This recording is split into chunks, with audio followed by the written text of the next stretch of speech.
Gandang araw. Tuturuan ko po kayo kung paano magtalop ng malunggay. Ganito po kasi yan. Pagka murang ganyan, ganyan gagawin nyo.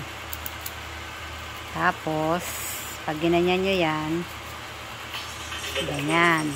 Yan po siya. Diba medyo matigas po yung balat niya. Yan. Ganyan nyo siya. Ayan siya. Tapos, ganyan.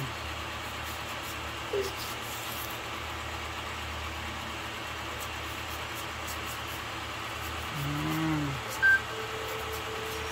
Kailangan isama nyo yung parang matigas. Dahil itong mga ganito. Ito, oh. To. Yan. Matigas yan, eh. Ang galing nyo yan. Ayan po. Para yung iba kasi di alam paano pagbalat nito, eh. Ayan.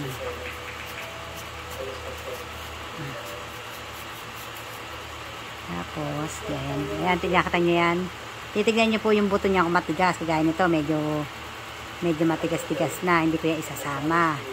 Pero meron part siya na malambot yung ano niya. Pero, hindi ko na rin yung isasama. Ganyan ang gagawin nyo. Ayan. Ayan siya. Ayan. Kung malambot yung buto, pwede yung isama. Pero ito kasi medyo matigas na, eh. Ngayon, di ayan po yan. Ito, tatalupan yung ganyan. Ayan. Itiyakin nyo lang po na maano nyo kung merong matigas-tigas. Isasama nyo na yan. Ayan. Asan nyo po yan. O, diba, ano po yan, ang nipis, o. Ito ngayon, ang kukunin natin dyan. Ayan. Ganyan, ang lambot, o. Ayan. Ganyan siya. Ayan, o. Ayan. Yan ang kinakain. Ito kasi, pakita ko sa inyo. Meron kasi ano talaga na medyo mura. Pag ginanya nyo, ang lambot, o. Sama nyo yan. Tapos, meron namang maliliit lang na gano'n. Pwede nyo nang hindi tanggalin ng balat kasi maano naman ang lasa niyan. Ayan, teka.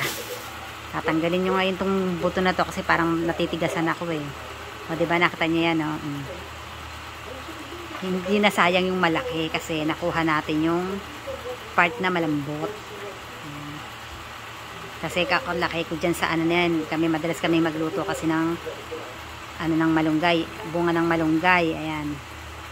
Ayan. Ito matigas to. Hindi ko na yan sasama. Ito. Lalagyan ko po kasi siya ng magagata ako. Lalagyan ko siya ng kalabasa. Tsaka hipon.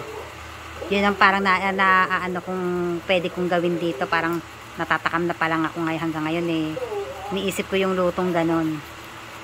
Tapos, talupan nyo kasi ito yung laman niya na malambot. Gaganyanin nyo po siya. Ayan. Uli, ayan.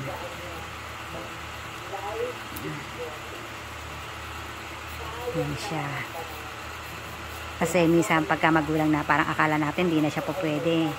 Pwede pa po yan kasi malambot po yung loob. Tatanggalin nyo lang yung balat. Ayan. Ayan nyo. So, hindi ano na yan.